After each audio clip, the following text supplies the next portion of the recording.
Contrary to popular belief, you don't have to leave your living room to get a good workout. You can get everything done right at home. A lot of you have been asking me about my fitness routine, and by a lot of you, I mean literally nobody. So I thought I'd make this video just to show you what I do every other day. This is my entire fitness routine. I haven't added anything, haven't subtracted anything. This is the entirety of my workout that I do every other day. Let's get to work.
So I'm gonna add music to this video when I'm editing it, but you should know that I don't listen to any music, I don't watch any TV or anything like that while I'm working out.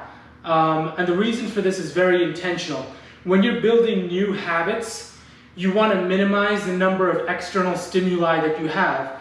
So things like music, things like TV can actually interfere with the way that you build those good habits. Let me just give you a quick example. If I were to listen to music while I'm working out, as I'm building the habit of working out, I will then become dependent on that music and eventually certain kinds of music. If I were to watch TV, I'd be dependent on watching TV or at a certain point, certain TV shows or movies in order for me to get motivated to begin working out. I don't want to do that. I want my workout habits, and hopefully you do as well, your workout habits should be built with as little external stimuli as possible so that you don't then become dependent on that external stimuli or those external stimuli. So by having no music, no TV, over the course of several months, let's say, you're going to be able to build a habit of working out, of fitness, without being dependent on anything else. So I forgot my headphones at home, so now I can't work out. Oh, like my favorite TV show isn't on, or whatever, my TV's broken, the gym TVs are broken, so I can't get in a good workout. You don't want to be in a position where you're able to make these excuses or have these reasons. So by eliminating as many external stimuli as possible, you're really able to build good habits that are pure and not dependent on anything else.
So by now you might have noticed that I don't always have the best form, I don't always lock out, I don't always get full extension. I wanted to wait until this part of the video to share that with you so this way you could see it first and then we can talk about it. The lesson here is just to do what you can. I have a lot of physical limitations with some of the injuries that I've had in my life. You might as well. Do what you can. Do what you can, right? So you do not have to be perfect in order to be effective. Remember that. You do not have to be perfect in order to be effective. At this point, you already know that my workouts and my form and all that stuff, far from perfect. Far from perfect. But they can be effective if you remain persistent with it and you build those good habits.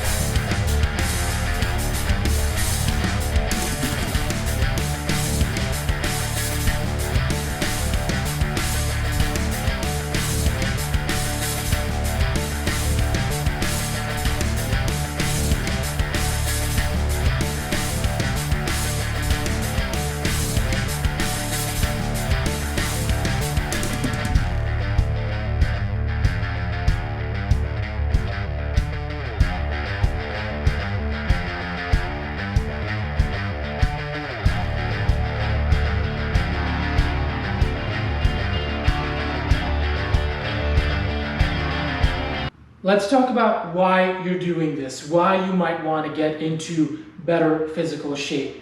If it's because of someone you saw in the movies or in magazines, you're doing it for the wrong reasons because it's just never going to happen. Movies and magazines have crazy budgets and you with $10, $15, $20 can easily download a photo editing app and make yourself, contour yourself to look a certain way so this way you can post that on Instagram, Snapchat, whatever social media app that you're using. So it's not difficult for movies and magazines with these crazy budgets to have even better software than what you're able to download from your app store to make celebrities' bodies and faces also contour in such a way that the general public is like just, flabbergasted with how amazing and attractive they are. So just, I encourage you to do that. If you want to download one of these apps and see what you can do with your own body with just $10, $15, $20 with a photo editing app, and then multiply it so you can understand that these bodies that you see in magazines and movies tend often to be pretty unrealistic. I've been working out and eating healthy-ish, I should say. Well, eating healthy for sure, for a greater part of a decade now, and I still have a whole lot of fat to lose. You see that right here. There's fat here. There's fat here. So there's plenty of work that I need to do on my body too. I'm far from perfect. So just keep that in mind. Just be realistic with what your expectations are in regards to physical health. Because if you have unrealistic expectations, you're going to get discouraged very, very quickly. You don't want that to happen. Remember, you do not have to be perfect to be effective.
Remember, do what you can. Don't go for perfect. Go for effective.